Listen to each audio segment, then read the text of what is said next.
अपने अनुरूप गुरु का चयन कैसे किया जा सकता है? वो जिनका चयन करते हैं वो स्पेशल होते हैं, क्योंकि गुरु आप नहीं बना सकते। गुरु की व्याख्या क्या होती है? सामान्य जीवन, आध्यात्म जीवन, कितना अंतर होता है दोनों के बीच? गुरु जी, भूत विद्या क्या है? क्या ये सही में चीजें एग्जिस्ट करती हैं? क्या भूत सही में है? ये कहना एकदम सत्य है कि इनका अस्तित्व है। मेहंदीपुर के बालाजी में जो शक्तियां हैं, तो वो शक्तियां वहाँ पे बड़ी प्रभावी हैं। जो लोग जाते हैं वो आत्माओं के संपर्क में आते हैं। आपको कितनी सिद्धियां प्राप्त हैं? मैं सत्य कहूं तो मुझे राम जी की कृपा प्राप्त है। मंदिरों में आजकल वीवीआईपी कल्चर का बहुत चलन है। ये कल्चर गुरुजी कहाँ तक सही है, कहाँ तक गलत है? जो लोग भी वीआईपी कल्चर से प्रभु का दर्शन करने जाते हैं वो सिर्फ और सिर्फ अपनी इच्छा मांगने के लिए जाते हैं। उनकी इच्छाएं परमेश्वर पूरी नहीं करता, क्योंकि वो भी शॉर्टकट पसंद नहीं करता। केदारनाथ जी में आपका काफी रहना हुआ है और काफी कम आयु से आप वहां पर आना जाना है। आप क्या आपका हनुमान जी के साथ कभी साक्षात्कार या कभी कोई ऐसी घटना घटी हो?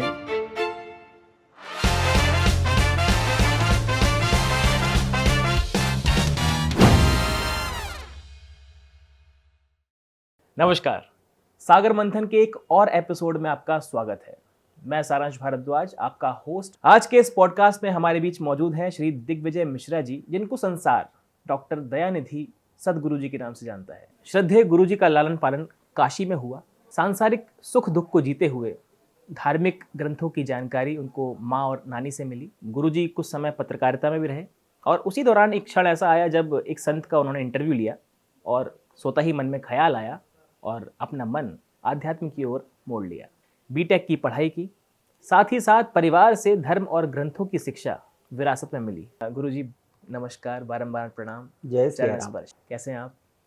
ठाकुर जी की कृपा है, लेकिन उनका कोई कार्य शुरू करने से पहले एक बार राम रामेति रामेति रमे रामे मनोरमे सहस्त्र नाम तत्तुल्यम राम नाम वरानने राम नाम वरानने राम नाम वरानने सर्वे भवन्तु सुखिनः सर्वे सन्तु निरामया सर्वे भद्राणि पश्यन्तु माँ कश्चित् दुःखभाग् भवेत्।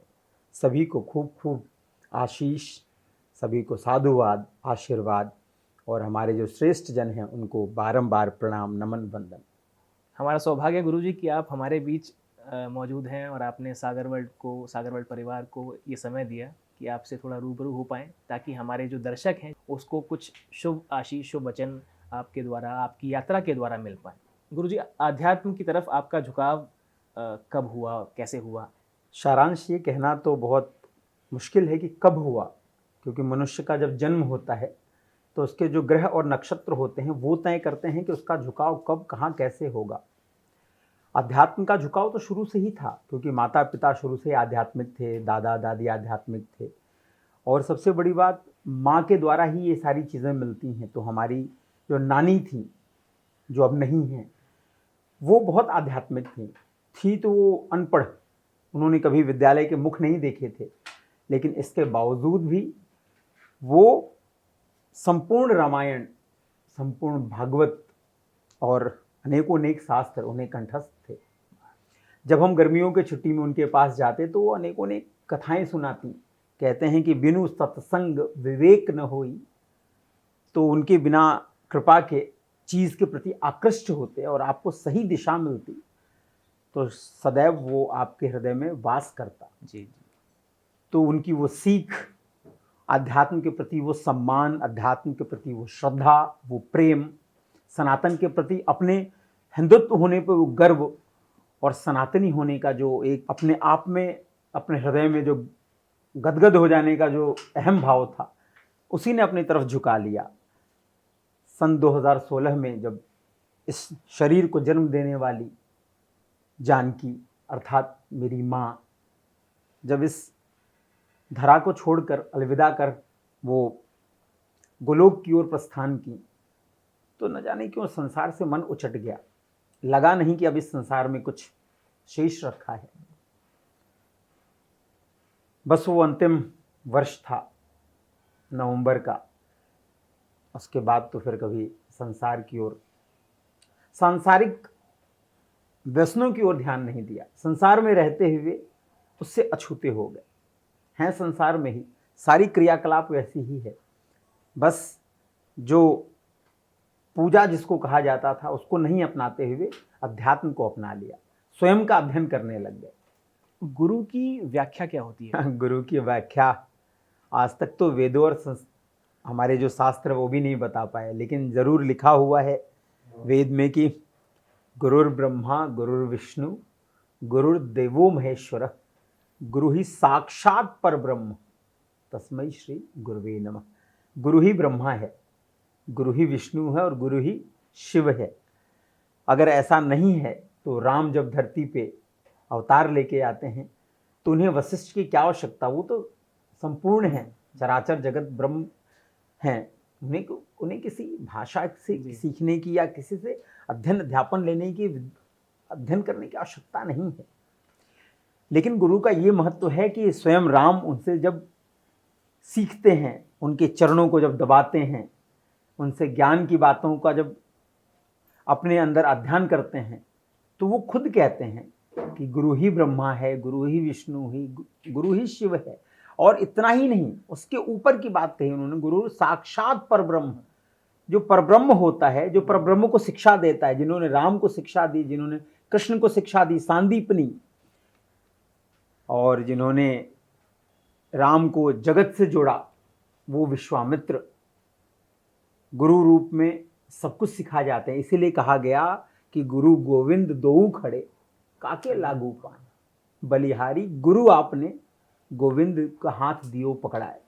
तो गोविंद को बताने वाला, गोविंद अर्थात परब्रह्म को बताने वाला कोई परब्रह्म ही हो सकता है जिससे उसका वास्ता पड़ा हो, जो जानता हो। जैसे आप अपने पिता के बारे में बहुत बखूबी जानते हैं, अगर आपके पिता के बारे में कोई पूछेगा तो आप उनके एडवांटेज और डिसएडवांटेज, उनकी क्वालिटी और डिसक्वालिटी दोनों बता सकते हैं। परमेश्वर के बारे में जो बता सकता है वही गुरु है।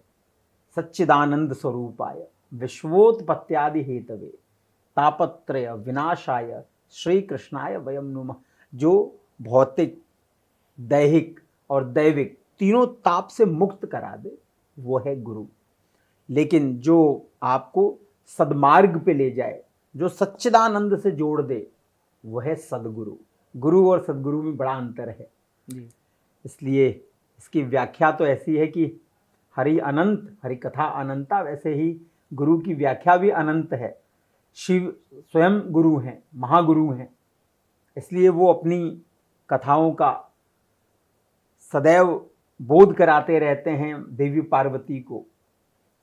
तो गुरु शब्द तो बहुत विशाल है, अनंत है, उसको बताया नहीं जा सकता। जी जी।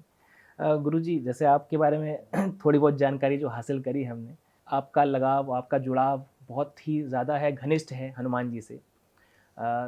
तो कई संतों का दावा रहता है, जैसे मैं जहाँ से आता हूँ गुरुजी, ग्वालियर क्षेत्र, उसके पास है दंदरुआ सरकार जी, और वहाँ पर टेकराम सरकार जी भी हैं आगे। तो कई संतों का दावा रहता है कि उनका और हनुमान जी के बीच का जो कनेक्शन है वो डायरेक्ट होता है, और साक्षात्कार भी हुआ है कई दफ़ा। क्या आपका हनुमान जी के साथ कभी साक्षात्कार या कभी कोई ऐसी घटना घटी हो? देखिए, ये जो आपने प्रश्न पूछा है दावा का, दावा तो किसी चीज़ का नहीं किया जा सकता। हाँ, किसी के रोग का दवा किया जा सकता है। पिता से संबंध होना और दावा करना दोनों में बहुत अंतर है। श्री हनुमान जी महाराज जगत पिता हैं, वो मेरे भी पिता हैं, और पिता का और पुत्र का ऐसा संबंध होता है कि जब वो स्नेह में हो तो ज़रूर उनसे आपका मिलना होता रहता है। लेकिन जब आप किसी दावा पे उतरते हैं तो उसको सिद्ध नहीं कर सकते, क्योंकि जब राम जी के अनन्य भक्त हैं हनुमान जी, लेकिन उन्होंने कभी दावा नहीं किया कि वो उनके अनन्य भक्त हैं। वो सदैव बस उनकी सेवा में निरंतर लगे रहे। कभी जब माता सीता को खोजने की बात हुई तो वानर समूह के साथ निकले, और जब माता सीता का पता लगाने की, समुद्र उस पार जाने की बात हुई, तो जब वो गए वहां तो उन्होंने समस्त वानरों से कहा कि आप यहीं रहो, इसलिए ताकि अगर सारे वानर लौट जाते तो उन्हें पता था कि सारा श्रेय हनुमान जी को मिल जाता कि हनुमान जी करके आए पता लगा करके। तो उन्होंने कहा आप यहीं रहो, हम आएंगे, साथ चलेंगे।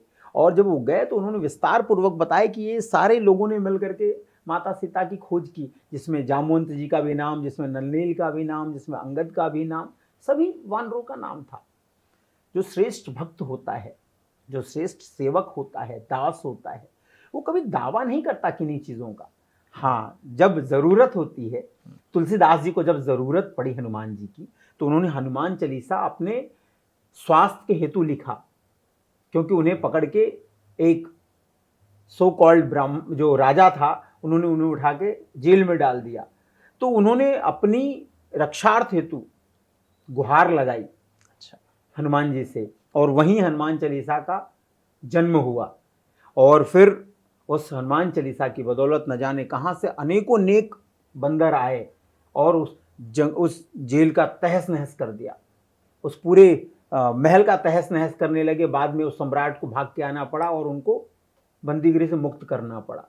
तो ये जो भक्त होते हैं ना, वो दावा नहीं कर सकते, हाँ वो समर्पण करते हैं, और उनके समर्पण से परमात्मा स्वयं उस कार्य को सिद्ध करने आ जाते हैं। कहते हैं अहम भक्त पराधीन हूँ, मैं अपने भक्त के पराधीन हूँ। तो जो आपने कहा तिरुहुआ सरकार और हनुमान जी के अन्य मंदिरों की बात, वो स्वयं सिद्ध हैं। और देवता चित्त न धरई, हनुमत से सर्व सुख करई। तो वो स्वयं सिद्ध हैं। उन्हें सिद्ध करने का या उन्हें प्रमाणित करने का या उनसे साक्षात्कार करने का कोई प्रमाण नहीं दे सकता। हाँ, उनका सिर्फ यही प्रमाण है कि जब आप उनके साथ मिलते हैं तो आपके जीवन में आनंद का, भक्ति का और आपकी संस्कृति का, आपके अंदर अगर सनातन का आवेश आ जाता है, वो आपके अंदर प्रवेश करा देते हैं, तो समझ लीजिए कि उनका साक्षात्कार हुआ है। कोई ऐसी कुछ घटना जो आपके दिमाग में कुछ आपके साथ आ रही हो? जी एकदम है। जब मुझे याद है वो 2016 नवंबर का दिन, जब मेरी माता जी का देहावसान हुआ और उन्हें लेके वाराणसी के उस हरिश्चंद्र घाट पर उनके शरीर को चिता के सुपुर्द किया गया, अग्नि के सुपुर्द किया गया। मैं वहाँ बैठ करके उनको देख के सिर्फ भाव विभोर में ये मेरे मन में था कि मेरे भी शरीर, मेरा भी प्राण इस समय निकल जाना चाहिए, क्योंकि जिस जननी ने मुझे प्राण दिया आज वो प्राण रहित हो गई।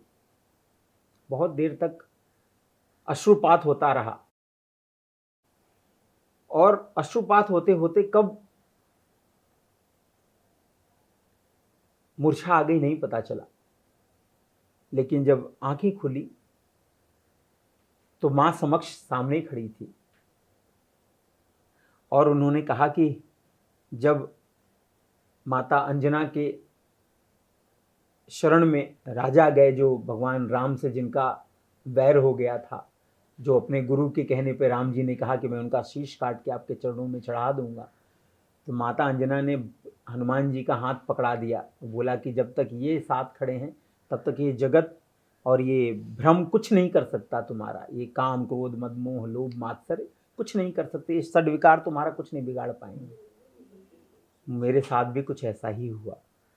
मेरी माँ जो समक्ष मेरे सामने मूर्त रूप से नहीं, सामने खड़ी हैं, उन्होंने हाथ पकड़ा और एक ऐसी शक्ति से जोड़ दिया जिन्हें हम श्री हनुमान जी महाराज कहते हैं। वो मेरे जीवन का साक्षात्कार था, समक्ष थे मेरे। मनोजवम मारुतुल्य वेगम जितेंद्रियम बुद्धिमताम वरिष्ठम वातात्मजन वानरयूत मुख्यम श्री राम दूतम शरणम प्रपद्ये अंजनानंदनम वीरम जानकी शोकनाशनम कपीस मक्षहंतारम वंदे लंका भयंकरम उलंग सिंधो सलिलम सलीलम यह शोक वहिनी जनकात्म जाया आदायते नई वददा हलंका नमामि तम प्रांजलि आंजनेय। वो आंजनी सुत मेरे साथ सामने खड़े थे और उनके रोम रोम से सिर्फ राम राम वो आज कहते हुए भी गला रूंध जाता है। आज भी देखो सारे नसें खड़ी हो जाती हैं हाथ की। तो साक्षात्कार एक बार नहीं कई बार हुआ। कई ऐसे मेरे शिष्य हैं जिनके जीवन में तकलीफ़ें रहीं, उनके कृपा से बहुत सारी तकलीफ़ें दूर हो गई। मैं ये दावा नहीं करता कि मेरी वजह से हुई जी, क्योंकि देवनहार कोई और है, देवत है दिन रैन, लोग भरम हम पे करें तासो नीचे नैन। ये आंखें हमेशा इसीलिए झुकी होती हैं क्योंकि वो परमात्मा की देन है, वो उनकी कृपा है। मैं तो एक तुच्छ मात्र सा मौसम कौन कुटिल खल कामी, मेरे से ज्यादा झूठा, मेरे से ज्यादा इस जगत में, इस माया भ्रम जगत में आने वाला कौन है। इस माया जगत में जो आया वो माया में ही फंस के रह गया, लेकिन जो परमात्मा है वो सर्वसिद्ध है। तो उनकी कृपा रही, उनके साक्षात्कार कई बार हुए, एक बार नहीं कई बार हुए। बस आपको प्रमाण वैसे ही नहीं दे सकता जैसे बच्चा जब एडमिशन उसका पीजी में हुआ हो और कोई डॉक्टरेट किया हुआ व्यक्ति हो, तो उसे उसकी भाषा में समझा नहीं सकता, क्योंकि पीजी में तो पोपो पोपो लुलु लुलु सिखाया जाता है, वो खेलो कूदो। तो अभी आप पीजी में हो और मैंने डॉक्टरेट की हुई है, बिल्कुल बिल्कुल गुरु जी, इसलिए मैं उसका प्रमाण तो नहीं दे सकता, लेकिन इतना ज़रूर कह सकता हूँ कई बार, एक बार नहीं, निरंतर ये श्वासें उनकी गवाह हैं। ये जो श्वासें चल रही हैं ये सबूत है कि उन्होंने अपने कई बार कृपा बरसाई। कहाँ रहते हैं हनुमान जी, हमें मतलब कहाँ जाना चाहिए वैसे? सिर्फ उनकी शरण में, वो कहाँ नहीं है। प्रहलाद के पिता ने पूछा कि कहाँ रहते हैं तुम्हारे विष्णु, बुलाओ। तो उन्होंने कहा वो तो जड़ में भी हैं, चेतन में भी हैं, वो सब जगह हैं, कहाँ नहीं है। बोले वो इस खंबे में है, बोले हाँ है। बोले अगर इसमें खंबे में है तो मैं अभी खंबा तोड़ देता हूँ। खंबा तोड़े तो भगवान नरसिंह प्रकट हो गए। तो वो श्रद्धा, वो विश्वास, अगर आपको विश्वास है कि हनुमान जी हर एक कण में हैं तो आपको साक्षात्कार सदैव होगा। वो सब जगह हैं, ऐसी पूरी भूमि कहीं नहीं है जहां वो ना हो। बस इतना ही है कि यत्र यत्र रघुनाथ कीर्तनम तत्र तत्र कृतमस्तकांजलम वास वारी परिपूर्ण रोचनम मारुतम नमः राक्षसांतक। जहां जहां राम जी का नाम लिया जाता है, इस पूरी पृथ्वी में जहां जहां राम कथा हो रही, हनुमान जी वहां सब जगह हैं। हम आप तो जैसे मान लो कहीं कथा होगी तो एक जगह जाके कथा सुन सकते हो, लेकिन पूरी इस पृथ्वी में जहां जहां राम कथा हो रही है, जहां जहां प्रभु राम नाम का स्मरण हो रहा है, वहां हनुमान जी। वो सूक्ष्म रूप में भी हैं, सूक्ष्म रूप धरी यही दिखावा, अब विकट रूप धरी लंक जरावा। वो छोटे भी हैं, वो मच्छर से भी छोटे हैं, और जब बात आती है बड़े होने की तो वो इतने विशाल हैं कि उनके सामने बड़े बड़े पर्वत भी बौने साबित हो जाते हैं। तो सर्वत्र है। जी। अच्छा, हनुमान जी का जिक्र आया तो हनुमान चालीसा पे मैं आपसे पूछना चाहूँगा कि जैसे हमारे जगत गुरु राम भद्राचार्य जी ने जो हनुमान चालीसा पर 4 जो शब्दों में 4 चौपाइयों में जो गलतियाँ निकाली हैं कि तुलसीदास जी ने जो लिखा था, तो उन पर क्या आप कहना चाहेंगे? क्या तुलसीदास जी ने गलत लिखा था? पूज्य जगत गुरु श्री राम भद्राचार्य जी ने जो बातें कही वो देश काल पात्र के हिसाब से कही। ये नहीं कहना, ये कहना सदा सर्वदा गलत है कि जो तुलसीदास जी ने लिखा वो गलत है। क्योंकि शंकर सुवन केशरी नंदन और शंकर स्वयं केशरी नंदन, दोनों एक ही बात है। अच्छा।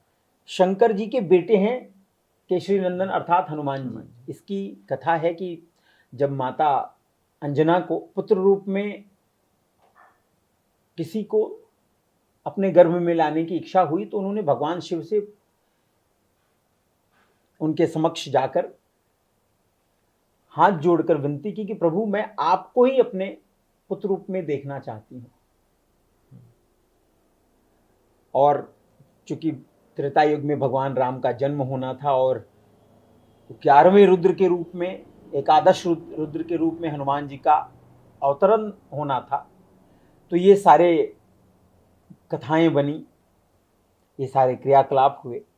भगवान शिव के, जब भगवान विष्णु ने सागर मंथन के समय मोहिनी रूप लिया था, जहां अमृत देवताओं और राक्षसों में बंटना था, भगवान शिव ने कहा कि वो ऐसा स्वरूप मुझे एक बार पुनः देखना है।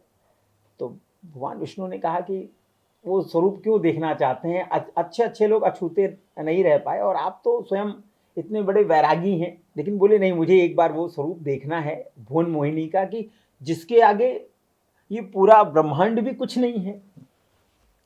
तो उनके विशेष कहने पर विष्णु भगवान ने वो रूप लिया और उनको देख करके भगवान शिव स्खलित हुए और वायुदेव की कृपा से वही माता अंजनी के कर्ण के थ्रू उनके गर्भ में जाके स्थापित हुआ, वहीं भगवान श्री हनुमान जी महाराज का जन्म हुआ।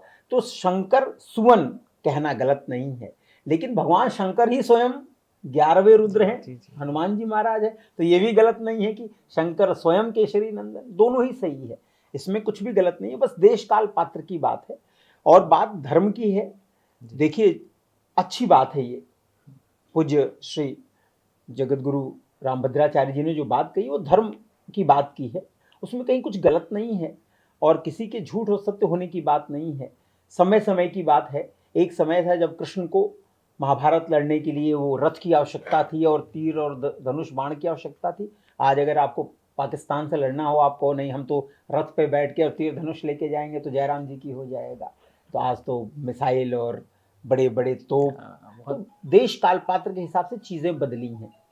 गुरुजी, सामान्य जीवन जो एक व्यक्ति का है और आध्यात्म जीवन, कितना अंतर होता है दोनों के बीच? अंतर मनुष्य ने स्वयं बना के रखा है, अंतर कुछ नहीं होता है, सामान्य ही आध्यात्मिक है और आध्यात्मिक ही सामान्य है, दोनों एक सा ही है। हम सुबह उठें और जैसे अपनी दैनिक क्रिया करते हैं, नित्य क्रिया करते हैं, उठते हैं, ब्रश करते हैं, फिर फ्रेश होते हैं, फिर स्नान करते हैं, फिर थोड़ा सा पूजा पाठ करते हैं, या जो नहीं करते हैं फिर वो थोड़ा सा ब्रेकफास्ट करते हैं, फिर अपने कार्य में लग जाते हैं, ये है सामान्य जीवन। अध्यात्म जीवन भी यही है। प्रभु ये नहीं कहते कि आप पूजा करो, पूजा जब तप नेम आचारा नहीं जानत कछु दास तुम्हारा। पूजा पाठ करने वालों को ही परमात्मा मिलेगा ये आवश्यकता नहीं है, ये क्रिया है, ये विधि है, इस विधि से परमेश्वर मिलता है। लेकिन जो लोग पूजा पाठ नहीं करते, जो अपने कर्म को ही पूजा मानते हैं, परमेश्वर ने वही परमेश्वर ने तो कहा ना, कर्मण्येवाधिकारस्ते मा फलेषु कदाचन। तो कर्म करना ही सबसे बड़ा अध्यात्म है। कर्म क्या? जो दूसरों को सुख दे। सर्वे भवन्तु सुखिनः सर्वे सन्तु निरामया, जिससे आपके षड्विकार दूर होते हों, काम, क्रोध, मद, मोह, लोभ और मात्सर्य, ये षड्विकार अगर किसी कर्म को करने से दूर होते हों, जिसका प्रभाव आपके जीवन में नहीं पड़ता हो, वही सबसे बड़ी पूजा है, वही सबसे बड़ा समर्पण है, वही सबसे बड़े हनुमान जी हैं। हाँ, लेकिन हमें आभास बने रहना चाहिए, कहीं ऐसा न हो कि हम कर्म को ही प्रधानता देके और गलत मार्ग पे निकल जाएं। उसके लिए ये अध्यात्म आवश्यकता है। जब लगे कि कहीं गलत हो रहा है, जैसे राम के साथ कौन रहता था?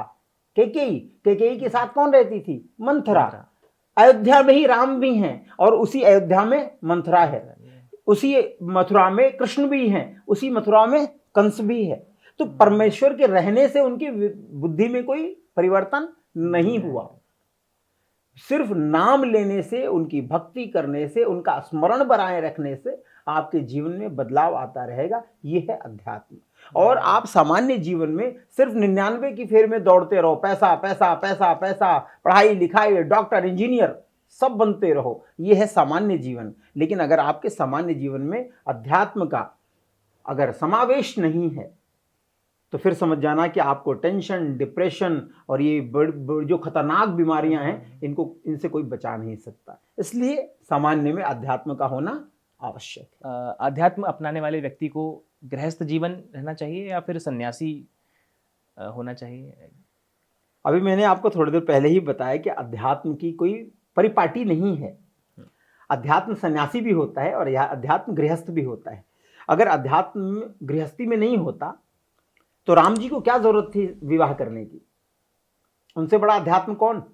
जिनसे अध्यात्म की बिंदु शुरू हुई है, जिस सिंधु से अध्यात्म का बिंदु निकला है, उन्होंने इस बात का प्रमाण दिया कि गृहस्थ जीवन होना सबसे बड़ा जीवन है।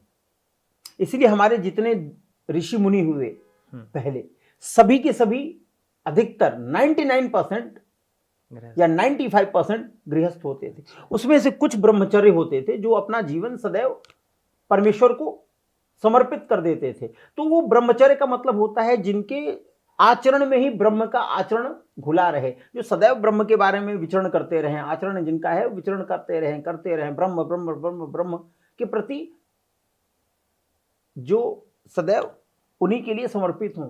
लेकिन सन्यास का अर्थ होता है जो सम्यक प्रकार से न्यास ले ले, जिसको कोई ताली दे या गाली दे, हम हो चुके रमण बिहारी के, कोई भला कहे या बुरा कहे, हम हो चुके रमण बिहारी के। बुद्ध की तरह, बुद्ध को कोई आके कहता है कि तुम तो बहुत बड़े फ्रॉड हो, बुद्ध को बुरा नहीं लगता, वो मुस्कुराते रहते हैं जी। कोई आके कहता नहीं नहीं आप तो बहुत बड़े सन्यासी हो, अब तो बौद्ध भिक्षुक हो, बोलते हैं जी दोनों में प्रसन्न है। क्यों? क्योंकि उन्हें पता है कि वो कौन है, उनकी आत्मशक्ति क्या है, उन्होंने अपने ऊपर कार्य किया है। सन्यासी वो होता है जो स्वयं के ऊपर कार्य करता है। साधक कौन? जो स्वयं पे साधना करे, जो स्वयं के ऊपर कार्य करता है, जो अपने काम, क्रोध, मद, मोह, लोभ, मात्सर्य के ऊपर कार्य करता है, जो स्वयं को गुस्सा आने पर एकदम सामने से नहीं दिखाता है, वो है सन्यासी। जिसको क्रोध आता है लेकिन उससे सामने वाले का नुकसान ना हो, वो है सन्यासी। जैसे आपने सुना है कि जो ऋषि होते हैं उनका कार्य होता है कि अगर उन्होंने देखा कोई बिच्छू पानी में अगर डूब रहा है तो उसको निकाल करके बाहर रखने का प्रयास करते हैं, भले ही वो डंक मारता है, वो जैसे उठाएंगे डंक मारेगा फिर छूट जाएगा, फिर उठाएंगे डंक मारेगा फिर छूट जाएगा। लेकिन न बिच्छू अपना प्रयास छोड़ता डंक मारने का और न सन्यासी अपना प्रयास छोड़ता उसको बाहर निकालने का। अंत में उनको उठा के बाहर सन्यासी रख ही देते हैं, साधु रख ही देते हैं, मुनि रख ही देते हैं, साधक रख ही देते हैं। ये है परिभाषा सन्यासी की।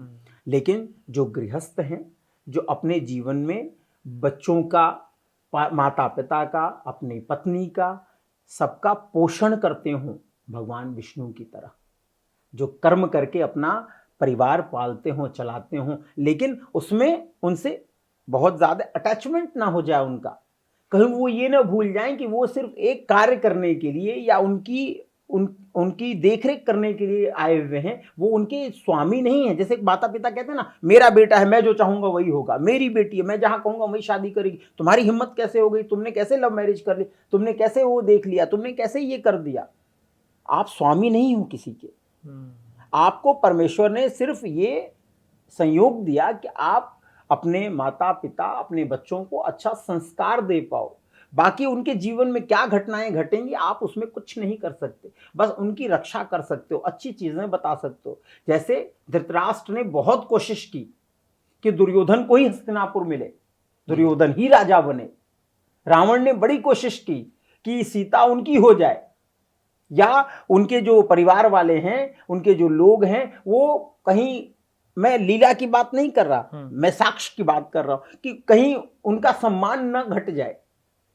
लेकिन होगा वही हुई है, वही जो राम रचि राखा, को करे तर्क बढ़ावे शाखा।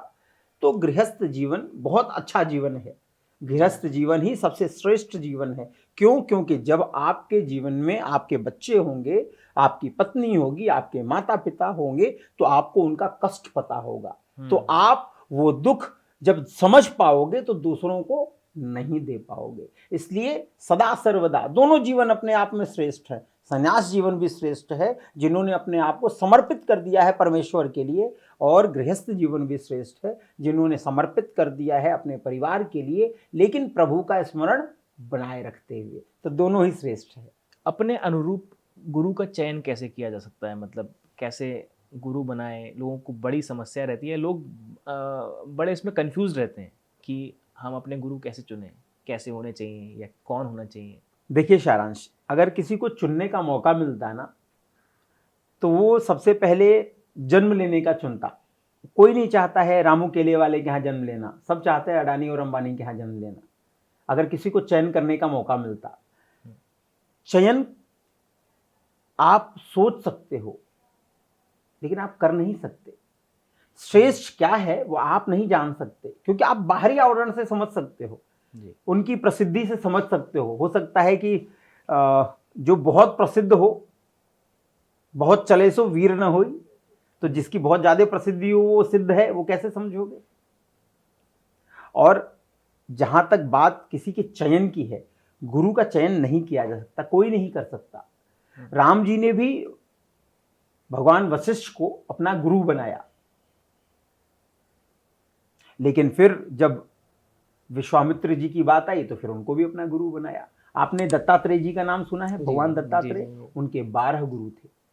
अच्छा। गुरु क्या होते हैं? वो जो आपको सद्मार्ग का राह बताते हैं, जो आपको धर्म पथ पे ले जाते हैं। कहते हैं ना, तमसो मां ज्योतिर्गमय अस्तो मां सद्गमय, जो आपको सही मार्ग पे ले जाए। लेकिन आप गुरु नहीं चुन सकते। लोग जैसे बहुत सारे लोग मुझे मिलते हैं, कहते हैं गुरुजी मैंने तो उनको अपना गुरु बना लिया है। तो कभी कभी हंसता हूँ कि गुरु बना लिया है कि पराठा बना लिया है। पराठा बनाना बहुत आसान होता है ना, कि मैंने, लोग नहीं कहते मैंने पराठा बना लिया, मैंने रोटी बना लिया। तो गुरु कोई वस्तु थोड़ी है कि आपने बना लिया। मीरा जैसी महान भक्ता, जिनके जीवन में भगवान श्री कृष्ण का अद्भुत कृपा थी उनकी, जो सदैव कहती कि मेरे तो गिरधर गोपाल दूसरों ना कोई।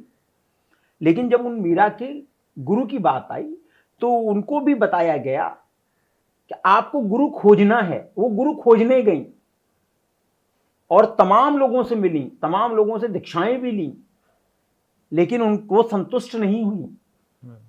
क्योंकि संतुष्टि आपको किससे मिलेगी वो आपको नहीं पता। अंततः उनको किसी ने बताया कि आप एक यहाँ पे कोई महापुरुष हैं कबीर जी, उनके पास जाओ। बोली वो तो जुलाहा है। रामानंद जी ने उनको अपना गुरु जरूर बनाया है, लेकिन वो जुलाहा हैं। फिर वो बहुत सोचती रही, फिर उनके पास गई। कबीर जी ने उन्हें बहुत सारी बातें, गूढ़ बातें बताई और अंततः मीरा को अपनी जीवनी में लिखना पड़ा कि वस्तु अमोलक दी मेरे सदगुरु, अब कृपा कर अपनायो। पायो जी मैंने अब नाम रतन धन पायो। वो गुरु की कृपा होगी ना तो वो आपको अपनाएंगे। आप नहीं किसी को गुरु बना सकते। लोग कहते हैं मैंने गुरु जी बना लिया, वो बागेश्वर वाले मेरे गुरु जी हैं, वो फलाने जी मेरे गुरु जी हैं। आपने बनाया है ना। वो जिनका चयन करते हैं वो स्पेशल होते हैं, क्योंकि गुरु आप नहीं बना सकते, माता पिता आप नहीं बना सकते।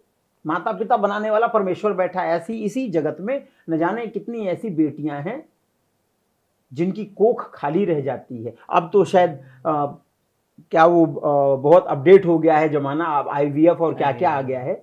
लेकिन ये IVF भी जो है ये कृत्रिम है सिर्फ जी, ये कोई नेचुरल नहीं है, ये आर्टिफिशियल है। तो भगवान जिसको आर्टिफिशियली सुख नहीं देना चाहता उसे नेचुरली मां बनाता है। तो ये गुरु बनाने का भी जो विधि है ना वो आप नहीं कर सकते। वो जब तक उनकी कृपा नहीं होगी वो आपको खोजते हुए आ जाएंगे। आज मेरी इच्छा थी पॉडकास्ट में आने की तो मैं आया जी। नहीं तो अगर मेरी इच्छा ना हो तो आप बुला लो। अगर सारांश की इच्छा ना हो, कोई कहे कि नहीं सारांश आपको मूवी करनी है, सारांश को नहीं इच्छा होगी तो नहीं करेंगे। तो उनकी इच्छा पे है। ऐसे ही परमात्मा है, ऐसे ही गुरु हैं। जब तक उनकी इच्छा नहीं होगी कि आप उनके हृदय में प्रवेश कर पाए तब तक वो आपको अपना नहीं बना सकते। वो आपको अपना बनाएंगे। बाकी बाहरी रूप से तो वो आपको मंत्र दे देंगे, आपके सिर पे हाथ रख देंगे। क्यों? क्योंकि उनका कार्य ही वही है। वो जगत के लिए, जगत के सुधार के लिए, जगत को नई दिशा देने के लिए, दशा देने के लिए वो इस वेश में है। तो वो आपको प्रेम करेंगे, सब कुछ करेंगे। लेकिन जो अंतर मन का समर्पण होता है, जब गुरु किसी शिष्य का अंतर मन से समर्पण देखता है तो वो उसको चुनता है। जैसे बुद्ध के साथ तमाम शिष्य रहते थे लेकिन उनका उत्तराधिकारी कोई एक ही बना। कृष्ण ने जब उस धर्म युद्ध में, धर्म क्षेत्र में वो भागवत गीता कही तो सबने सुनी। उसको भीष्म ने भी सुना, दुर्योधन ने भी सुना, यहां तक कि वहां खड़े सारे लोगों ने सुना। लेकिन अपनाया किसने? सिर्फ अर्जुन ने। तो सुनते तो सब हैं। आज कौन ऐसा है जो कथा नहीं सुनता हो, जो राम कथा ना जानता हो, या जिसको राम के बारे में ना पता हो, जिसको कृष्ण के बारे में ना पता हो। लेकिन उनको अपनाता कौन है? तो जो अपना ले वो गुरु है। जो आपको अपना बना ले, जो आपके बारे में सोचना शुरू कर दे। कहते हैं कि जिस दिन गुरु जब सोचना और आपको समझना शुरू कर देता है तो वो आपको एक नया गुरु बना देता है। क्योंकि शिष्य क्या बनाएगा? शिष्य। गुरु क्या बनाएगा? गुरु। सदगुरु क्या बनाएगा? सदगुरु। तो हमेशा गुरु अपना शिष्य नहीं, गुरु ही बनाता है। इसीलिए लोग कहते हैं कि हम उनके शिष्य हैं। हाँ, शिष्य हो सकते हैं, लेकिन वो अगर गुरु हैं तो आप शिष्य कैसे हुए? तो गुरु की कृपा निरंतर बहती रहती है तो वो आपको उसी परिवेश में ढाल के गुरु बना देते हैं। ये है प्रक्रिया गुरु होने की। जी, बहुत अच्छा। आपके जो शब्द हैं वो सारे आशीर्वाद स्वरूप मैं ग्रहण कर रहा हूँ और मेरी जनता सत्य भी यही है। सारांश, ये सारी चीजें किसी एक के लिए होती हैं। भागवत गीता सिर्फ एक अर्जुन के लिए थी। रामायण सिर्फ और सिर्फ इसलिए लिखी गई कि वाल्मीकि जी, जिनका जन्म पूर्व आप भी जानते हो कि वो पूर्व जन्म में क्या थे, रत्नाकर से वाल्मीकि बने, उल्टा नाम जपत जग जाना, वाल्मीकि भय ब्रह्म समाना। जो मरा मरा मरा मरा करते थे, जी। बाद में नारद जी के प्रभाव में आने के बाद, उनसे शिक्षा पाने के बाद, उनसे दीक्षा पाने के बाद, जब नारद जी ने कहा कि अब आपको राम नाम का सुमिरन करना है, बोले राम ये क्या होता है? बोले अरे ये प्रभु का नाम है। बोले मैं तो जब लूटपाट करता, जब मैं लोगों को मारता तो लोग चिल्लाते मरा, तो मुझे मेरे कान में तो आज भी वही घूमता है। बोले प्रभु वही बोलो। तब वो बोलना शुरू किए, मरा मरा मरा मरा मरा राम राम। तो उल्टा नाम जपत जग जाना, वाल्मीकि भय ब्रह्म समाना। तो ये किसी किसी के लिए होता है, बस समझने की बात है। जो समझ जाता है उसकी बात बन जाती है, वो अर्जुन हो जाता है।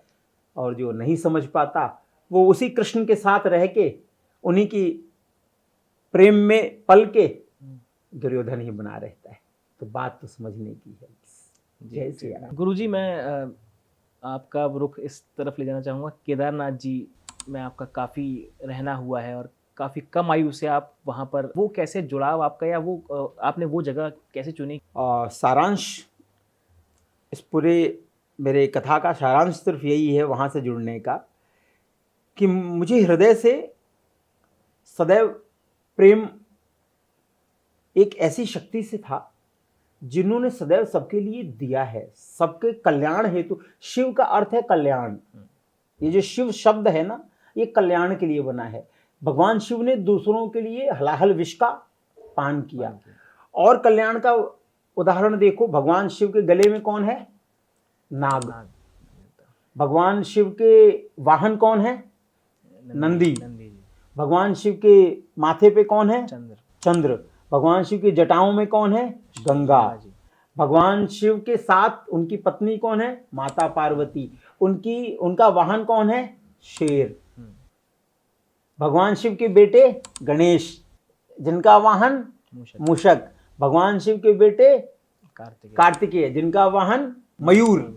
अब देखो, एक ही घर में मोर का सबसे बड़ा दुश्मन नाग, सांप। शेर माता पार्वती का वाहन, उसका सबसे बड़ा दुश्मन नंदी, बैल, गाय। और सांप का सबसे अच्छा आहार मूषक। सांप को बहुत प्रिय होता है चूहा, मूषक।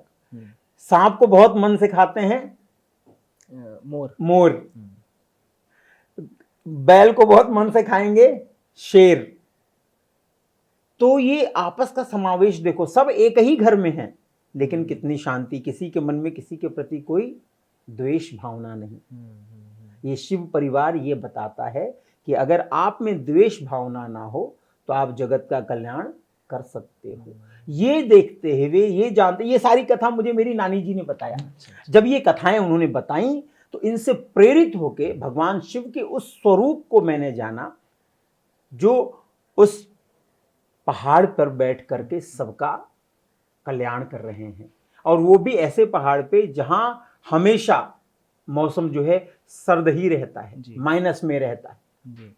तो मुझे उनसे बहुत प्रेम हुआ। जब मैं 5 वर्ष का था, जब मुझे मेरी नानी जी ने पहली बार बताया था, तो मैं पहली बार 7 या 8 वर्ष की उम्र में वहां गया था किसी के साथ, गुरुदेव के। फिर उसके बाद तो जो गया सो चला ही गया, फिर आया नहीं। चला गया मतलब मन वहीं छोड़ आया, शरीर ले आया। मन वहीं छोड़ आया, शरीर ले आया। कहते हैं कि जहां मन हो आपका, वही आपका निवास स्थान है। शरीर तो बदलता ही रहता है। आज मैं यहाँ जुहू में बैठा हूँ, कल मैं अयोध्या में रहूँगा, परसों शायद वृंदावन में रहूँ, फिर केदारनाथ में रहूँ, लेकिन ये जो मन है ये सदैव केदार जी में ही रहता है स्थित। बिल्कुल। उनके चरणों में, उनकी उस ज्योतिर्लिंग में सदैव वहीं इर्द गिर्द घूमता रहता है। इसलिए मैं वहीं का वासी हूँ। बिल्कुल बिल्कुल। और मैं अपना अनुभव शेयर करना चाहूँगा गुरुजी। मैं भी सौभाग्य मिला मुझे लास्ट ईयर जाने का। मैं कई सालों से सोच रहा था, प्लान बन रहे थे, लेकिन वो जा नहीं पा रहा था किन्हीं कारणवश। कभी मौसम ख़राब देखता था तो वो चीज़ें ख़राब हो गई और कई बार टिकट कैंसिल हो गए। लास्ट ईयर सौभाग्य मिला और मैं अपना अनुभव बता रहा हूँ कि आनंद आ गया गुरुजी। मतलब वहाँ पर जाकर और नंदी जी को देखकर, फिर अंदर जो दर्शन किए, वो शिला को देखकर, वो अलग ही आनंद था। और वो उसको शब्दों में बयां करना बड़ा ही कठिन है, बड़ा ही मुश्किल है। वो आनंद आपके हृदय में था, क्योंकि आप जब गए तो आपने उस आनंद की अनुभूति की। कई ऐसे लोग हैं जो वहाँ जाते हैं, जो जाते किसी कार्य के लिए हैं, अन्य जो मांगने जाते हैं जी हमारा बेटा ठीक कर दो, हमारी बेटी ठीक कर दो, हमारा बिजनेस ठीक कर दो, हमारी नौकरी लगा दो, हमारा विवाह करा दो। और जब उनका वो मन पूरा नहीं होता तो उनका आनंद क्षोभ में बदल जाता है। जी तो कहते हैं कि आप वहां मांगने क्यों जा रहे हो? बिन मांगे मोती मिले, मांगे मिले ना भीख। ये जो हमारे यहाँ याचना की प्रवृत्ति है ना, याचक होना चाहिए हो, लेकिन दूसरों के लिए हो ना, स्वयं के लिए मांग करके स्वार्थी क्यों साबित हो रहे हो? और अगर आप दूसरों के लिए मांग रहे हो तो हमेशा याद रखना, परमेश्वर आपकी सदैव रक्षा करेगा। आप स्वयं के लिए मांगोगे तो कभी नहीं देगा, लेकिन जब आप सर्वे भवन्तु सुखिनः मांगते हो तो उस सर्वे भवन्तु में तो आप भी तो हो, तो आप भी सुखी हो जाते हो, आप भी निरोगी हो जाते हो। मनुष्य शायद यही नहीं समझ पाता, इसीलिए जीवन भर दुखी रहता है, हाय हाय करता रहता है।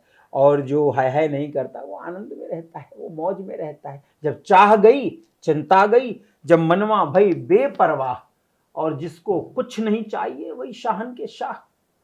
जी ये बात है, ये आनंद की परिभाषा है। गुरुजी, आपसे जानना चाहूँगा कि भूत विद्या क्या है? लोग बड़े इसमें इस चंगुल में बहुत फंसे हुए रहते हैं कि भूतों का हमारे घर में प्रवेश है या कुछ नेगेटिव एनर्जीज हैं, लोग उससे बाहर नहीं निकल पाते हैं, तरह तरह की चीज़ें करवाते हैं, अनुष्ठान करवाते हैं, मंदिर जाते हैं। क्या ये सही में चीज़ें एग्जिस्ट करती हैं? क्या भूत सही में हैं? सारांश ये कहना एकदम सत्य है कि इनका अस्तित्व है। अगर ईश्वर का अस्तित्व है तो दानव का भी अस्तित्व है, अगर कृष्ण का अस्तित्व है तो कंस का भी अस्तित्व है, राम का अस्तित्व है तो रावण का भी अस्तित्व है, दिन का अस्तित्व है तो रात का भी अस्तित्व है, सुख का अस्तित्व है तो दुख का भी है। तो हर सिक्के के दो पहलू होते हैं, एक में पॉजिटिव भी है तो नेगेटिव भी है। इसी शरीर में, अपने शरीर में नेगेटिव भी है पॉजिटिव भी है। अगर आपका विचार सदैव ऊर्ध्व की तरफ जाता है, सिर की तरफ जाता है, अच्छे विचार आते हैं तो आप पॉजिटिव हो, और अगर हमेशा गलत कामों की ओर जाए, नीचे की ओर जाए, योनि की ओर जाए, तो आप नेगेटिव हो। अर्थात जिससे आप किसी का भला कर सको वो अच्छी ऊर्जा है, और अगर आप किसी का नुकसान पहुंचाने का सोच रहे हो, किसी को दुख देने का सोच रहे हो, वो नेगेटिव ऊर्जा है। जहाँ तक बात भूत प्रेत की है, ये अस्तित्व है इनका। लोग आज भी काला जादू, टोना, टोटका ये सब करते हैं, ऐसा नहीं है। अगर आपको याद हो तो रामायण में एक प्रसंग है जहाँ पे अहिरावण का नाम आता है जी जो पाताल लोक का स्वामी था। उसने भी तमाम टोटके करके, काला जादू करके भगवान राम और भैया लक्ष्मण को नीचे पाताल लोक में ले गया, जहां उसे वरदान था, 5 दिए रखे हुए थे, और एक बार में ही उन 5 दियों को बुझाने वाला उसका नाश कर सकता था। उसे देवी ने ऐसा वरदान दिया था। जब वो भगवान राम और भैया लक्ष्मण की बलि देने की तैयारी कर रहा था तो भगवान श्री हनुमान जी महाराज वहां पहुंचे और उन्होंने पंचमुख धारण किया और एक बार में वो 5 दियों को बुझा दिया और फिर उसका नाश किया। तो अगर ईश्वर ने इस कर्म को किया तो कैसे इस बात को झुठलाओगे कि इनका अस्तित्व नहीं होता? अस्तित्व है, लेकिन बस वही बात कि आपका विश्वास किधर है। अगर काला जादू और इनके प्रति आपका डर है और इनके प्रति अगर आपका विश्वास है तो ये प्रगाढ़ होते जाएंगे, ये आपके जीवन में कष्ट पहुंचाते जाएंगे, दुख देते जाएंगे। लेकिन अगर आपको अपने प्रभु के नाम पर और अपने गुरु के दिए हुए मंत्र पर, उनकी बताई हुई नियम पर, विधि पर विश्वास है, और हनुमान जी के नाम में इतनी शक्ति है कि भूत पिशाच निकट नहीं आवे, महावीर जब नाम सुनावे। सब वीर हैं, राम जी वीर हैं, कृष्ण जी वीर हैं, सारे देवी देवता वीर हैं, लेकिन हनुमान जी महावीर हैं। क्यों? क्योंकि ये भगवान शिव के 11वें रुद्र हैं, 11वें अवतार हैं। तो वो सब देव, राम देव, कृष्ण देव, विष्णु देव, गणेश देव, सभी देव, लेकिन भगवान शिव महादेव। तो जब महावीर की बात आती है तो ये सभी धरे के धरे रह जाते हैं। उसका एक अमुक मंत्र है, जिसको लगे कि उसके घर में अगर कोई काली शक्ति काम कर रही है, कोई जादू टोटका काम कर रहा है, तो उसको इस मंत्र का जाप करना चाहिए और एक दिया ले और उसके सामने बैठे, जो मंत्र बता रहा हूं उसका जाप करे। अपने हाथ में एक पूरा साबुत लाल मिर्च रखे, खड़ा 3 लाल मिर्च रखे, क्योंकि उसको अगर उसको लगता है कि छोटी मोटी एनर्जी है जो तकलीफ में है, तो 1 मिर्च रखे। उसको लगे कि कोई बहुत भयंकर काला जादू किया हुआ है या उसका कोई काम नहीं बन रहा या कोई जादू टोटका है, तो वो 3 मिर्च लेके उस दिए के सामने बैठे और इस मंत्र का जाप करे। हंग हनुमते रुद्रात्मकाय वीर वीराय हुं फट स्वाहा। और इसको यहां रखे, हंग हनुमते रुद्रात्मकाय वीर वीराय हंग हनुमते फट स्वाहा। 7 बार इस मंत्र का जाप करके घुमाने के बाद वो जो हाथ में उसके मिर्च है, काली मिर्च, उसको किसी कपूर पे रख के जला दे। अगर उसमें से उसको बदबू मिलती है, उसको खांसी आए और वो बर्दाश्त ना कर पाए, तो समझ ले कि मामला ठीक है। लेकिन अगर उसको धास कहते हैं कई जगहों पे, अगर उसकी धास ना मिले, उसमें वो बर्दाश्त ना कर पाए, और अगर तो ठीक है, लेकिन अगर उसकी सुगंध उसको मिले ही नहीं और वो जले और उसको कोई प्रभाव ना पड़े, तो समझ लेना कि भयंकर कोई काली शक्ति है जो उसके पीछे प्रभाव कर रही है। काला जादू और इसका प्रभाव ऐसा है कि इस मंत्र को जपने के बाद अगर आपको विश्वास है तो आपकी बात बन जाएगी। अगर उससे आपको धास नहीं मिली, आपको अगर उससे तकलीफ नहीं हुई, तो भयंकर काला जादू और उसके आप चपेट में हैं। लेकिन मैं ये नहीं कहता, मैं ये इसलिए नहीं कह रहा हूं कि मैं चाहता हूं कि इन बातों को बढ़ावा मिले। मैं इसलिए नहीं बता रहा। जिनको दुख है, जिनको तकलीफ है, उसका उपाय बता रहा हूं। मैं किसी अंधविश्वास को नहीं फैलाने के लिए कह रहा, मैं सिर्फ और सिर्फ आपकी भक्ति को जगाने के लिए कह रहा हूं। अगर आपको लगता है कि ऐसा कुछ है, तो एक बार इसको करके देखो, आपको जरूर लाभ मिलेगा। और गुरुजी, मेहंदीपुर के बालाजी में जो शक्तियां हैं वो भी इससे काफ़ी रिलेट करती हैं। और काफ़ी मैं एक दफ़ा गया था तो मतलब देखा है कई लोगों को बड़े बड़े शिलाखंड उठाए हुए देखे हुए और तकलीफ झेल रहे हैं वहाँ पे लोग। तो वो शक्तियाँ वहाँ पे बड़ी प्रभावी हैं। शक्तियाँ हर जगह प्रभावी हैं। वहाँ क्या है, जो लोग जाते हैं वो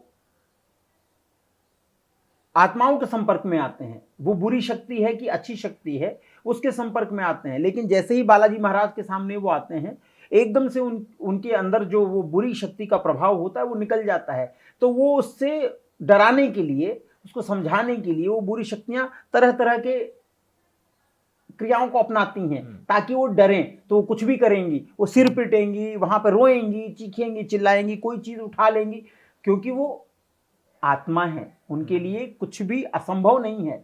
लेकिन वो जिसकी शरण में है, जिसके चरण में है, वो परमात्मा है, तो वहां पे वो चीजें काम नहीं आती। आत्मा भी है, परमात्मा भी है, दोनों का ही अस्तित्व है। हम किसी के अस्तित्व को नकार नहीं सकते। अगर आत्मा ना हो तो मनुष्य जीवित कैसे रहे, और परमात्मा ना हो तो श्वास कैसे चले। तो दोनों का ही अस्तित्व है। बस सिर्फ इतना है कि जो काली शक्तियों से परेशान हैं, जिनको लगता है कि उनके जीवन में इस तरह की कोई व्याधा है, कोई दुख है, कोई बाधा है, तो जरूर इस मंत्र का जाप करें और जरूर उन्हें उससे उनको निवारण मिलेगा। जी ज़रूर ज़रूर गुरुजी। अच्छा गुरुजी, ये भी जानना चाहूँगा कि आपको कितनी सिद्धियां प्राप्त हैं, और अपनी सिद्धियों के बारे में थोड़ा सा जनता को बताइए। कि मैं सत्य कहूं तो मुझे कोई सिद्धि नहीं प्राप्त है, ये राम जी की कृपा प्राप्त है। क्योंकि हनुमान जी भी अष्ट सिद्धि नवनिधि के दाता थे। लेकिन जब उनसे तुलसीदास जी ने पूछा कि आप तो अष्ट सिद्धि नवनिधि के दाता हो, तो उन्होंने कहा कि अगर मैं इतना ही सिद्धियों का मालिक हूं और मैं एकदम मेरे पास तमाम शक्तियां हैं, तो वो सब उस समय कहाँ गई थी जब मैं सुग्रीव को लेकर के कंदराओं में छुपता फिर रहा था पाली से। वो शक्तियां कहाँ गई थी? बोले वो तो जब प्रभु राम आए, उनकी कृपा मिली, तब मुझे पता चला कि मेरे अंदर शक्तियां क्या है। जब वो जामवंत जी ने याद दिलाई, वो भी प्रभु राम की कृपा से। जैसे उन्होंने उनको कहा जामवंत ने कि राम काज लगी तब अवतारा, तो सुनत भया हूं पर्वताकारा। ये सुनते ही वो पर्वत के समान बड़े हो गए। तो राम जी की कृपा थी। किसी ने पूछा कि आप तो समुद्र पार कर गए, आपके लिए समुद्र पार करना कितना आसान था? बोले नहीं, मैंने समुद्र नहीं पार किया, प्रभु मुद्रिका मेली मुख माही।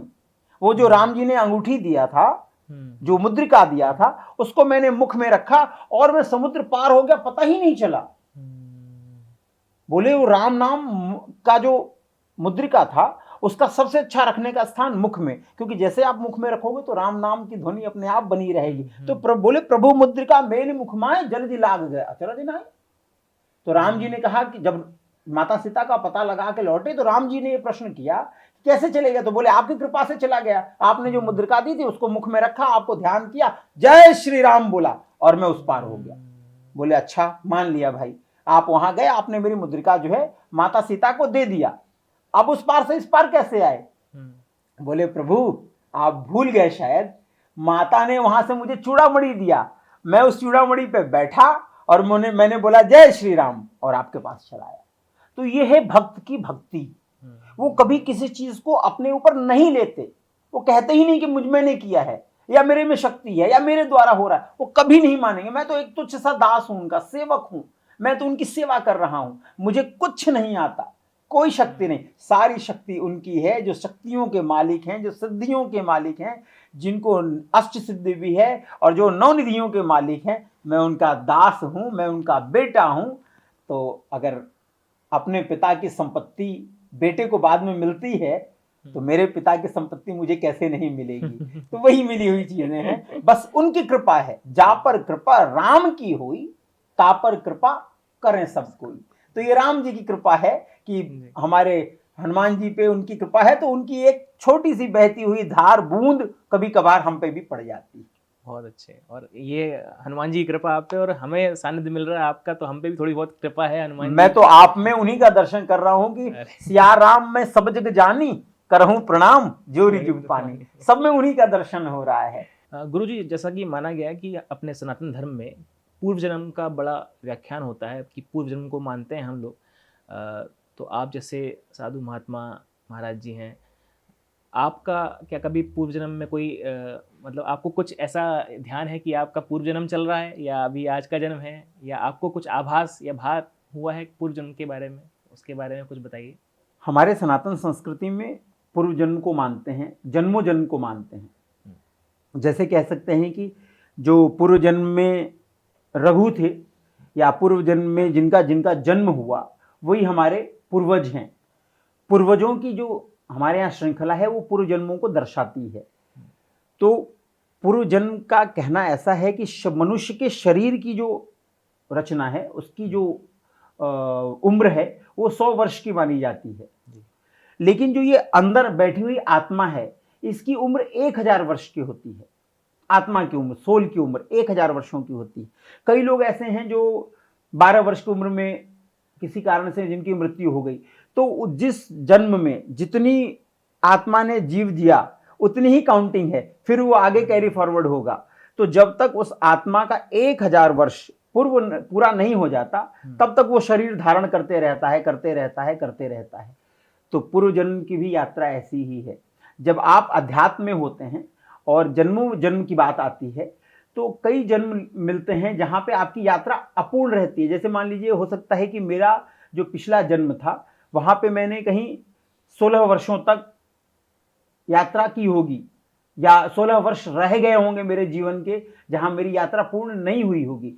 तो इस जन्म में उतने ही वर्षों के बाद आपको बोध होगा और आप वही यात्रा पुनः शुरू करेंगे। तो ये जो मेरे में ट्रांसफॉर्म हुआ है कहीं ना कहीं निश्चित रूप से ये उसी का कारण है कि कई जन्मों की ये जो यात्रा है मेरी अध्यात्म की, वो अब इस जन्म में इतने वर्षों के बाद पूरी होनी थी। इसलिए जब तक संसार में रहा, सांसारिक पदों को, सांसारिक कर्मों को, कर्तव्यों को निभाता रहा, जहां जन्म भी रहा, जहां पे कर्म भी किया, जहां पे नौकरी भी की, जहां परिवार को भी पाला, जहां माता पिता के कहने पे स्कूलिंग भी की, जहां पे मैंने भी कॉन्वेंट शिक्षा ग्रहण की। लेकिन जब वो जन्म वापस अपने पुनर्जन्म याद आया और वो यात्रा याद आई आध्यात्मिक, तो वो सांसारिक जन्म रुक गया और आध्यात्मिक जन्म शुरू हो गया। तो ये जरूर कहा जा सकता है कि आध्यात्मिक यात्राएं होती हैं, ये मैंने अनुभव किया है। ये मैंने, जब हम लोग साधना में बैठते हैं तो आभास होता है, तो ये आभास हुआ है। तो निश्चित रूप से पूर्व जन्म होता है, पूर्व जन्मों के कर्म याद आते हैं। आप सोचो, कभी कभी आप किसी जगह पे जाओगे तो आपको लगेगा कि यहाँ पहले आए हैं यार, ये जगह देख के लग रहा है कभी आए हैं, जबकि आप वहां कभी नहीं गए होते हो। तो ये पूर्व जन्मों का आभास होता है।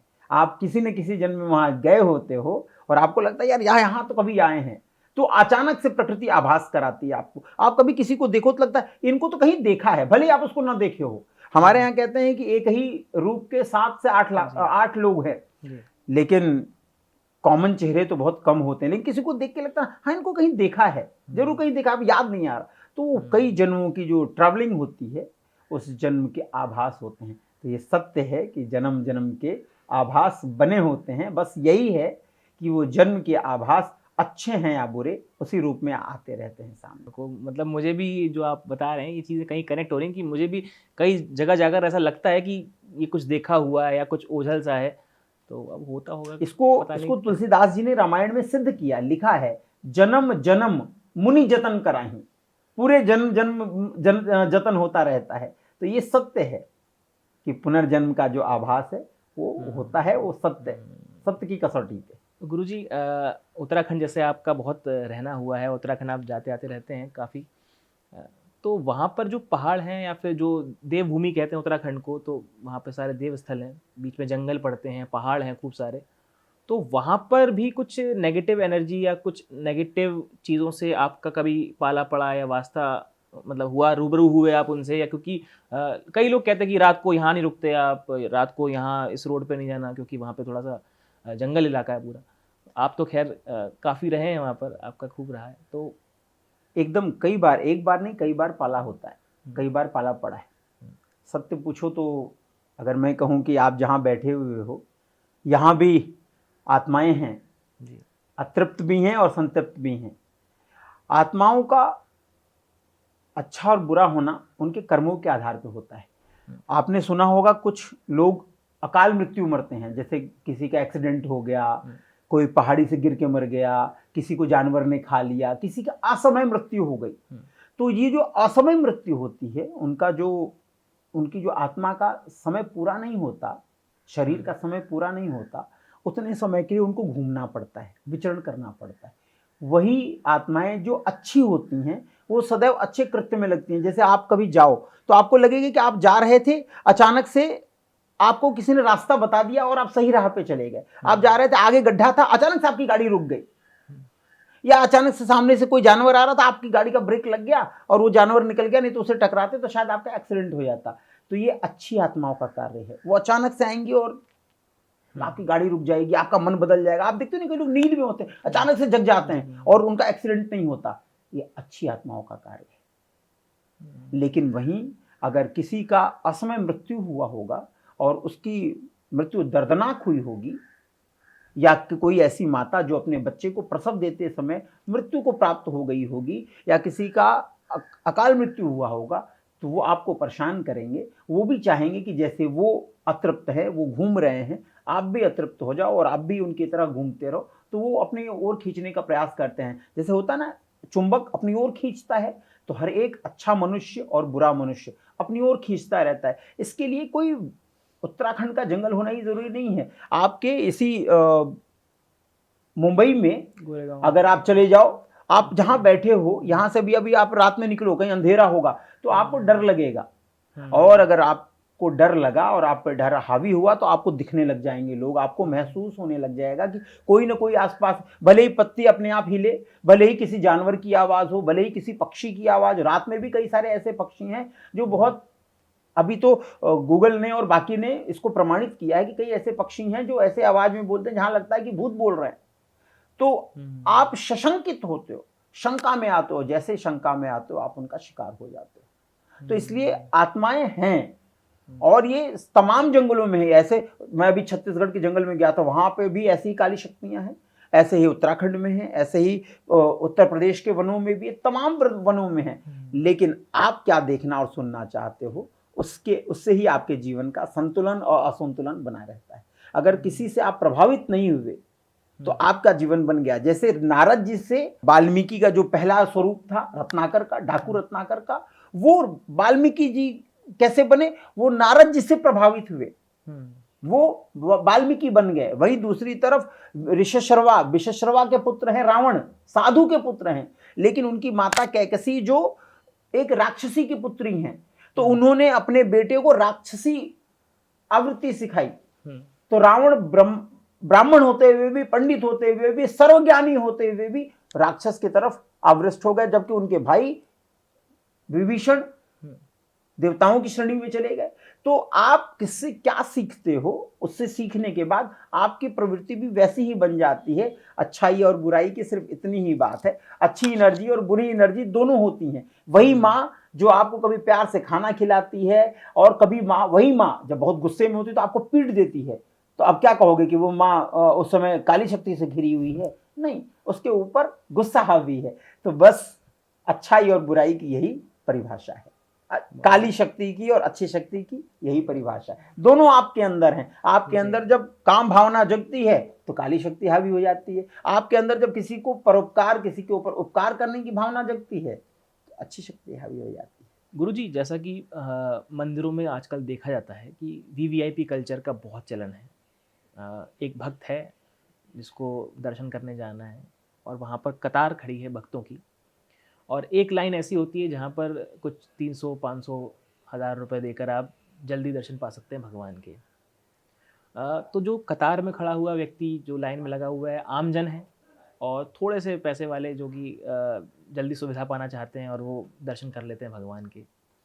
तो ये कल्चर गुरुजी कहाँ तक सही है, कहाँ तक गलत है? क्योंकि ये सारे बड़े बड़े मंदिरों में आजकल देखा जा रहा है और चल रहा है, काफ़ी समय से चल रहा है, और इसको प्रचार प्रसार मिल रहा है, लोग सुविधा चाहते हैं और दर्शन करके आते हैं। तो क्या भगवान जो कि इंसानों में भेद नहीं करते, जो किसी में भेद नहीं करते, सबको अपना आशीर्वाद सेम देते हैं, तो क्या वो उनको जल्दी मिलेगा? सारांश से जुड़ी हुई एक छोटी सी कथा आपको बता देता हूँ। भगवान राम जब वनवास के लिए निकले तो जिस वन से वो जा रहे थे वहाँ सनकादिक ऋषि थे। सनकादिक ऋषि मतलब तमाम, वो पूरा वन सिर्फ ऋषियों से भरा हुआ था। जो कई ऐसे ऋषि थे जो हजारों हजार वर्ष से साधना कर रहे थे, तपस्या कर रहे थे, और ऐसे कई उसमें ऋषि थे जो लाखों लाख वर्ष से भगवान के लिए, उनकी एक झलक पाने के लिए साधनारत थे।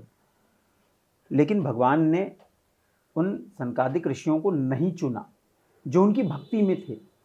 उसी वन में रह रही एक भीलनी माता शबरी को चुना, जो कोई भक्ति तो नहीं करती लेकिन रोज उन्हीं ऋषियों का राह साफ करती आने जाने में, ताकि उनको कोई कंकड़ न लगे, उनको कोई पत्थर न चुभे, उनको कहीं कोई कांटा न लगे, तो उस रास्ते को साफ कर देती जिस रास्ते से साधु ऋषि मुनि जाते। उसके बाद सुबह अर्ली मॉर्निंग उठती और जितने साधु थे सभी जाकर के जल्दी स्नान करके अपने कार्य में लग जाती। उसके बाद रोज प्रभु के लिए बेर तोड़ के लाती, मीठे बेर चखती और रखती। ये प्रतिदिन का कार्य था, कोई भक्ति नहीं, सिर्फ अपने कर्म में भगवान को याद करना, स्मरण बनाए रखना। हे ठाकुर जी मैं आपकी हूँ, आप मेरे हो। हे ठाकुर जी आप मेरे हो, मैं आपकी हूँ। हे ठाकुर जी आप मेरे हो, मैं आपकी हूँ। भगवान ने उन साधुओं को नहीं चुना, माता शबरी को चुना। तो याद रखना, जिन जिन मंदिरों में जो लोग अगर वीआईपी कल्चर से जाते हैं तो भगवान मंदिर में होके भी उनके लिए लोप हो जाते हैं, उनको कतई नहीं मिलते। लेकिन आपने सुना होगा कोई अगर कांवड़ का जल लेके जा रहा है, रास्ते में गिर गया और उसका कांवड़ का जल गिर गया, तो वही जल भगवान के मस्तिष्क पे गिरता है, चाहे वो वैद्यनाथ जी में बैठे हों, चाहे वो देवघर में बैठे हो, चाहे कहीं हो, उनके ही मस्तिष्क पे जाके गिरता है। क्योंकि ये पूरा जो जगत है, ब्रह्मांड है, ये प्रभु का बनाया हुआ है। कण कण इसमें, हर कण शिव है, हर कण राम है, हर एक तत्व में वो हैं। तो इसलिए वीआईपी कल्चर वाले लोग ये समझ लें, और जो वीआईपी कल्चर का साथ देने वाले पंडित जी महाराज लोग हैं या वहाँ के जो धर्माचार्य हैं, ये जान लें कि जो लोग भी वीआईपी कल्चर से प्रभु का दर्शन करने जाते हैं वो सिर्फ और सिर्फ अपनी इच्छा मांगने के लिए जाते हैं। उनकी इच्छाएं कभी परमेश्वर पूरी नहीं करता, क्योंकि वो भी शॉर्टकट पसंद नहीं करता। वो भी ये देखता है कि कौन सा भक्त कितने कष्ट से उनको पाने के लिए आया हुआ है। अगर आप शॉर्टकट अपनाएंगे तो कभी भी आपकी मंशा पूरी नहीं होगी। इसलिए मैं सदैव से ये वीआईपी कल्चर के खिलाफ रहा। भगवान भी कभी भी वीआईपी कल्चर में विश्वास नहीं रखते। इसका प्रमाण एक बार नहीं, न जाने कितनी बार मिल चुका है। लेकिन बस वही है, हनुमान जी को तुलसीदास जी ने बताया ना कि राम दुआरे तुम रखवारे, और होत न आज्ञा बिनु पैसारे। पैसारे का मतलब पैसा नहीं, अपने आप को जब तक आप बड़ा नहीं करोगे, अपना वृहद नहीं स्वरूप करोगे, जब तक आप ये नहीं देखोगे कि आपके पीछे वाला पहले दर्शन कर ले और सोचो कि पहले हम धक्का कर दे के दर्शन करने, तो भगवान कभी आपकी ओर नहीं देखेगा। लेकिन वो जो अंत में बैठा हुआ व्यक्ति है, जो भगवान की नेह से जुड़ा हुआ है, उसको देख करके अश्रु बहा रहा है, भगवान सबसे पहले उनको देखता है और उसको ठीक करता है। इसलिए वीआईपी कल्चर वाले सावधान, कभी भी आपकी मंशा पूरी नहीं होगी अगर आप शॉर्टकट अपनाएंगे तो। इसलिए भक्ति को बड़े में अपनाएं। बिल्कुल गुरुजी, बिल्कुल सत्य कहा आपने। मैं इसी यही चीज़ जानना चाह रहा था, जरूरी थी बहुत ज़्यादा। एक गुरुजी चलता है बड़ा आजकल समाज में देखने को मिल रहा है। पहले समाज में ये होता था कि मतलब पुरुष प्रधान, सनातन धर्म की परंपरा है, मैं नहीं बोल रहा हूँ, सनातन धर्म में कहा गया है पहले कि पुरुष प्रधान देश था ये, या फिर ये कल्चर रहा है यहाँ का। और आज जो महिलाएं जो यहाँ पर कृत्य समझ में आ रहे हैं, जो कर रही हैं, या जो घटनाएं घट रही हैं, तो उसमें आपका क्या सोचना है कि क्या रोकथाम होनी चाहिए? क्या महिलाओं पर या पुरुषों पर भी क्या प्रतिबंध होने चाहिए कि वो अपनी सीमाएं लांघ रहे हैं, कुकृत्य कर रहे हैं? सारांश ये कोई नया नहीं है, और हमारा सनातन धर्म कभी भी पुरुष प्रधान देश नहीं मानता है। किसने कहा? हमारे सनातन धर्म में तो लिखा है कि यत्र नार्यस्तु पूजते रमन्ते तत्र देवता। जहां नारियों की पूजा होती है वहां पे देवताओं का वास होता है। कहां लिखा है? यत्र पुरुषस्य पूज्यते। पुरुषों की पूजा कब? पहले नारियों की। राधे श्याम, सीता राम, गौरी शंकर। कहां शंकर गौरी कभी सुना है आपने? राम सीता सुना है? कृष्ण राधे सुना है? हमारे सनातन में सदैव से देवियों को सम्मान दिया जाता है, पहले उनकी पूजा की जाती है, पहले शक्ति बाद में शंकर। इसीलिए माता जब अपने काली रूप में दानवों का दलन करने के बाद माता काली जब उग्र रूप में निकली, तो किसी देवी देवता की हिम्मत नहीं हुई कि उनको रोक सके। भगवान शिव जो उनके पति थे, उनके चरणों में लेट गए, और जब जैसे उन्होंने अपना पहला चरण उनके वक्षस्थल पर रखा, उनको उनकी जीभ बाहर आ गई कि ये मैंने क्या कर दिया। तो नारियों में सिर्फ और सिर्फ उनके पतियों के प्रति, समाज के प्रति, सबके प्रति सम्मान था। और जो आजकल जो नारी हैं, हाँ, अगर वो सम्मान में है, अगर वो अपने ओहदे में है, अगर वो अपने दायरे में है, अपने माता पिता के संस्कृति में है, अपनी परंपरा में है, तो वो पूज्यनीय है। लेकिन जो आजकल ये नीला टब, नीला ड्रम, और वो हनीमून के लिए जाएंगी साथ, आएंगी अकेले, और ऐसे ही पुरुष भी हमारे कम थोड़ी हैं। लेकिन ये कोई कंपैरिजन की बात नहीं है कि वो करते हैं इसलिए हम करेंगे। आप अपना धर्म निभाओ। आज सावित्री व्रत पूजा होती है ना, सावित्री की पूजा होती है, सत्यवान की पूजा होती है, सुना है क्या? जी जी जी। इसलिए याद रखना, आप जो कर्म करोगे उसका फल आपको मिलेगा। इससे नारी और पुरुष से कोई लेना देना नहीं है। और नारियों के लिए तो सदैव हृदय में सम्मान है, क्योंकि अगर माँ नहीं होगी तो आप कैसे होगे, पत्नी नहीं होगी तो पति कैसे होगा, और अगर माता इस जगत में जन्म देना बंद कर दे बच्चों को, तो आईवीएफ का बोलबाला हो जाएगा। इसलिए माताओं का सम्मान करना चाहिए। लेकिन माता अगर सूर्पनखा जैसी हो जाए तो उसका नाक कान भी काट देना चाहिए। माता अगर शबरी जैसी हो, मीरा जैसी हो, तो पूजा करनी चाहिए। लेकिन अगर वही माँ, वही बेटी सूर्पनखा जैसी हो जाए, या भगवान राम को वन भेजने वाली मंथरा जैसी हो जाए, तो उनको सजा भी मिलनी चाहिए। तो इसमें बात किसी नारी पुरुष की नहीं है, बात उनके अच्छेपन की है। अगर वो अच्छाई में हैं तो पुरुष भी अच्छे हैं, और अगर अच्छाई में नहीं हैं, सत्कर्म में नहीं है, तो वो पुरुष भी दंड के भागी होते हैं। चाहे वो भगवान कृष्ण के सगे मामा हों, मार दिए जाएंगे कंस। लेकिन अगर वही भगवान के दास हों और रावण के सगे भाई हों विभीषण, तो बचा लिए जाएंगे और पूजे जाएंगे।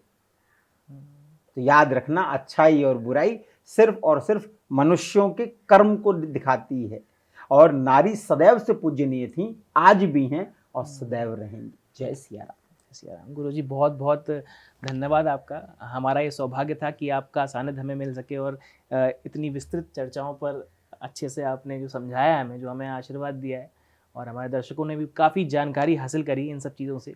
सभी लोगों को बहुत बहुत प्रणाम, खूब खूब आशीर्वाद, खूब खूब साधुवाद।